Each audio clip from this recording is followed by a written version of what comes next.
Баршаңызға сәлем, қажет арнасына қош келдіңіз. Каналға тіркеліп, қолдау білдіріп отыруыңызды сұраймын. Варикоз дертінің атауы варикс түйін деген латын сөзінен қалыптасқан.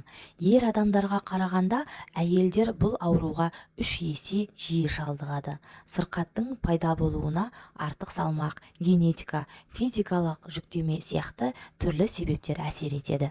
Веналардың варикозды кеңеюі, түйін тәрізді шумақтардың ұзаруы, сондай-ақ қатпарлардың пайда болуы арқылы жүретін патологиялық өзгеріс. Бұл өзгерістің салдарынан қақпашаларда ақаулар орын алып, қан ағымы бұзылады. Варикоз қан тамырлардың кең таралған ауруы екен. Варикоздың пайда болу себептері: вена қақпашасының ақауы, адам жасының ұлғаюына байланысты қан тамырының қабырғалары жұқарып, иілгіштігі жоғалады. Венадағы жарақаттар: көп жағдайда ақаулар жарақаттың немесе ұйыған қанның, кейде асқынудың әсерінен пайда болады. Генетика, гормондар, жүктілік. Варикозды, яғни аяқтағы көктамырдың түйілуі кезінде мына амалдарды жасап көріңіз. Сарымсақ. Сарымсақтың тазартылған тілімдерін ұсақтап кесіңіз. Оны сары маймен 1:2 мөлшерінде араластырыңыз. Дайын қоспаны тамырлары көрініп тұрған жерге жағып, жылы орамалмен орап тастаңыз. Таңертең аяқты жақсылап жуып, жылы шұлық киіп алыңыз. Келесі қызанақ. 2 жасыл қызанақты кесіп, тамырдың үстіне басып, бинтпен орап тастаңыз. 3 сағаттан соң бинтті шешіп, аяқты жылы суда 15 минуттай ұстау керек. Келесі амал шөпті қоспа. Құрғақ жусанды жылы қыздырылған сүтпен араластырыңыз. Нәтижесінде паста тектес қоспа болуы керек. Оны аяққа жағып, бинт немесе жылы орамалмен ораңыз.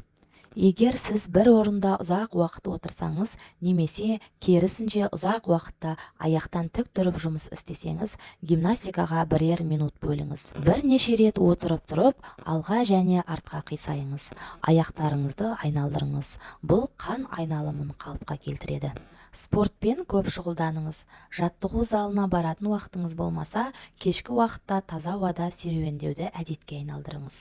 Сонда қан айналымы жақсарып, аяқ пен көктамыр тонуста болады. Бассейнге жазылыңыз, бимен айналысыңыз, велосипед тебіңіз. Тым жабысып тұратын джинсы, резеңкесі тар шұлық кимеуге, тар белдік тақпауға тырысыңыз. Мұндай қолайсыз киімдер қан тамырларын басып, қанның қалыпты жүруіне кедергі жасайды.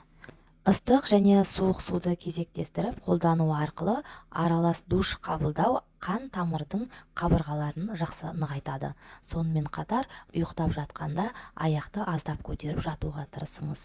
Бұл қанның жүруін жақсартады.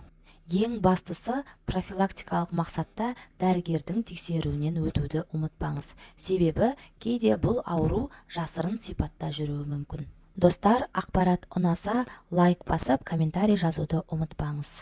Келесі жолыққанша сау болыңыз.